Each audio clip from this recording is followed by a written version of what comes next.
TV Artilheiro.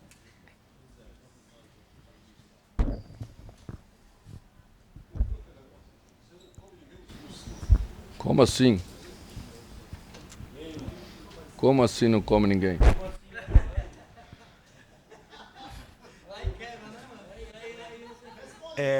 Boa tarde, gente. Vamos começar a entrevista do técnico Mano Menezes. Mano, boa noite. Queria te pedir uma análise do que foi esse jogo. A gente tem repetido muito sobre o começo de trabalho. Dessa vez, me pareceu que as alterações no segundo tempo trouxeram uma energia nova para o time. Queria saber a sua leitura. E te pedir também uma análise sobre a questão das bolas aéreas do Fluminense, tanto defensiva quanto ofensivamente. Se esse é um ponto que te preocupa para o trabalho daqui para frente. Boa tarde, boa noite. Boa noite. Bom, análise como modo geral, jogar aqui sempre é difícil, porque o adversário tem muito mérito e impõe ritmo, disputa, né? E futebol, muitas vezes, contra qualquer adversário, é só olhar para trás aí. E achei que o Fluminense teve um comportamento digno com o jogo, disputou o jogo, que era o primeiro passo para você, no momento em que estamos, né, vir aqui e brigar pelo resultado. Acho que as coisas, de um modo geral, nos outros fundamentos, todos estiveram muito parelho, mas no último terço, sempre que os dois times chegaram, ficou a diferença dos trabalhos. Um time tinha uma evolução natural, uma força maior e uma ideia muito clara do que queria fazer para acabar a jogada. Resultado disso: chutou também pouco no gol como a gente. Acho que aí 6-7, uma coisa assim, no gol. Mas teve mais escanteios, teve volume, essas coisas que também somam para você chegar num resultado de gol de bola parada, como foi o gol que nós tomamos. Tá? Sofremos nessa, já tínhamos sofrido uma bola no primeiro tempo muito parecida.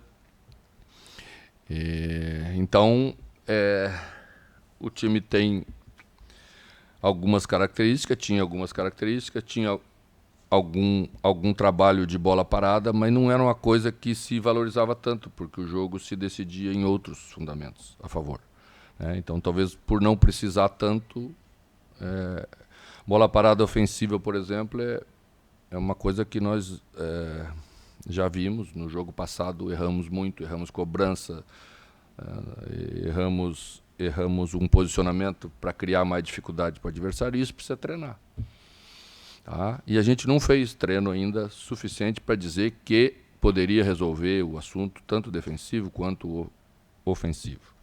Talvez vamos poder fazer isso logo aí na frente, quando tivermos, depois do jogo do Criciúma, 10 dias para poder trabalhar finalmente algumas coisas de ideia diferente do que se fazia. Então, a gente fica chateado porque o momento é um momento que tudo custa caro para a gente, né? Mas também não podemos, a cada jogo, ficar destruindo mais coisas. Nós temos que construir. Eu falei isso aos jogadores todos juntos lá. Nós temos que saber o que vamos cobrar e como vamos nos cobrar. Mostrar os caminhos das soluções, porque não adianta só apontar problemas, nós temos que mostrar os caminhos. Eles acreditarem nesse caminho juntos, porque vamos construir juntos, para a equipe começar a escrever uma campanha diferente no Campeonato Brasileiro. Mano, que prazer estar falando com você. Você esteve aqui na Arena Castelão em outubro do ano passado, na mesma situação praticamente, né? Assumindo um trabalho, poucos dias, né?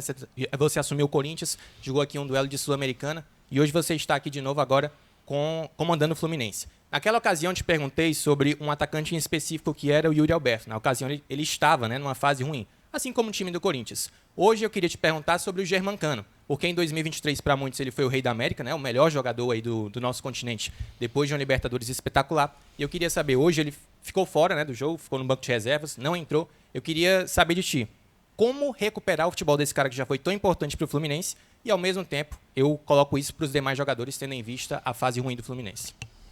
Bom, existe característica diferente dos atacantes. Cano, todos sabemos que é um finalizador, essencialmente um finalizador, um homem que faz gol de um toque na bola, 2 toques na bola. Esse tipo de jogador precisa muito da equipe. A equipe precisa levar a bola nessa condição para ele mais vezes, porque se fizer, ele vai voltar a fazer gol. Então, ele está dentro do contexto da equipe. Hoje, quando fui cumprimentar a Vojvoda, disse a ele que eu estava vindo aqui pela 3ª equipe diferente enfrentá-lo. Isso dá uma ideia dos problemas que temos no futebol brasileiro. Né? Como é bom ter um trabalho duradouro, como isso significa bastante para a estabilidade de uma equipe e como o contrário é verdadeiro na mesma proporção. Né? À medida em que você vai trocando, a gente está sempre assumindo novos trabalhos. Né? E isso sempre demora mais. Durante o Campeonato Brasileiro é muito difícil você remontar, porque os jogos são muito duros, todos os jogos são um grau de dificuldade bastante grande. Então é isso que estamos passando nesse momento.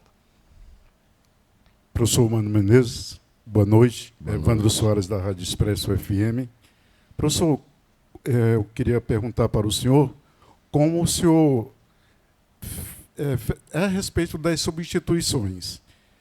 Trocar o Martinelli pelo Felipe Andrade. Eu estou tocando aqui no Felipe Andrade porque é uma pessoa do nosso coração. Ele saiu aqui do Ceará muito jovem, ainda criança, para jogar a base do Fluminense. E hoje foi um orgulho aqui para nós cearenses encontrarmos o Felipe Andrade jogando aqui, embora seja contra o Fortaleza. Bom, vou aproveitar e também completar a resposta da pergunta por que Cano não entrou, que não respondi antes. Ele não tinha condição de jogar.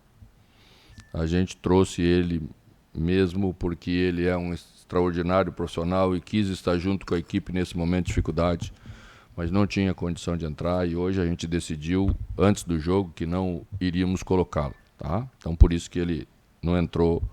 E entrou Cauã, que é outro menino de 17 para 18 anos. Felipe vem fazendo uma temporada muito boa, jogou na equipe principal no Campeonato Carioca, muitas vezes, sob o comando de Marcão. E como nós estamos assumindo o trabalho agora, hoje, com a ausência de André e com a impossibilidade de Martinelli continuar, porque estava muito desgastado, nós adiantamos ele um pouco para fazer a primeira função, porque já fez também em outros momentos a primeira função de meio campo. É um menino de caráter, de qualidade e certamente vai ajudar o Fluminense e vai orgulhar muito mais vocês aqui. Boa noite, Mano. Ana Letícia, Portal Futebol Cearense.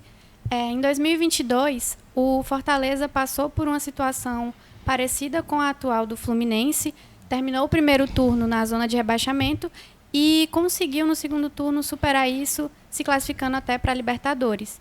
Você consegue enxergar essa situação que o Fortaleza já passou como um exemplo de inspiração para a atual situação do Fluminense, para vocês também?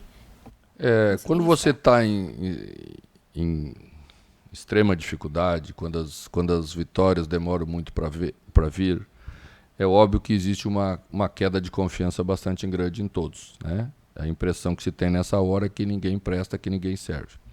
Então, realmente, você vai buscar, às vezes, exemplos externos para mostrar aos seus jogadores que é possível. Mas o Fluminense também tem seu exemplo, porque já passou por uma situação muito parecida, né?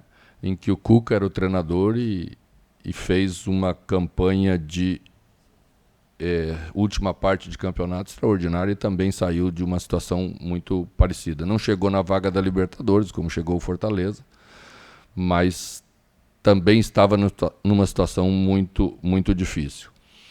Mas eu acredito muito, os exemplos podem servir como referência, mas você tem que ter dentro de você a capacidade de ultrapassar esse momento de extrema dificuldade.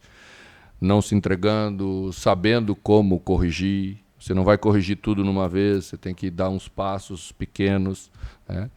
Os clubes que não estão acostumados a estar aí, eles às vezes não entendem muito esse momento, né? O torcedor fica desesperado, todo mundo começa a ter queda de produção, que é tudo que não pode acontecer nessa hora. Não acho que a equipe fez uma atuação desastrosa, disse isso a eles, acho que ela fez uma partida parelha, uma partida como poderia jogar nesse momento, mas precisa, quando a bola chegar na frente, agora, a partir desse momento, termos qualidade de jogo capaz de também ser mais incisivo contra as defesas dos nossos adversários, também criar problema contra eles, que é para eles nos respeitar e não ter tanta liberdade para ir lá nos atacar e complicar o nosso sistema defensivo. Mano, a última aqui, tá? Tá bem. Boa noite, mano. Tudo bem? André Almeida, do Sistema Verdes Mares. Quarta-feira agora, abre-se a janela de transferências. O que você já identificou, o que você já pôde perceber nesse primeiro momento de eventuais necessidades que você possa avaliar que o Fluminense tem no momento? E o que você espera da atuação do Fluminense nesse mercado? Já tem algumas situações já bem encaminhadas, fechadas, né?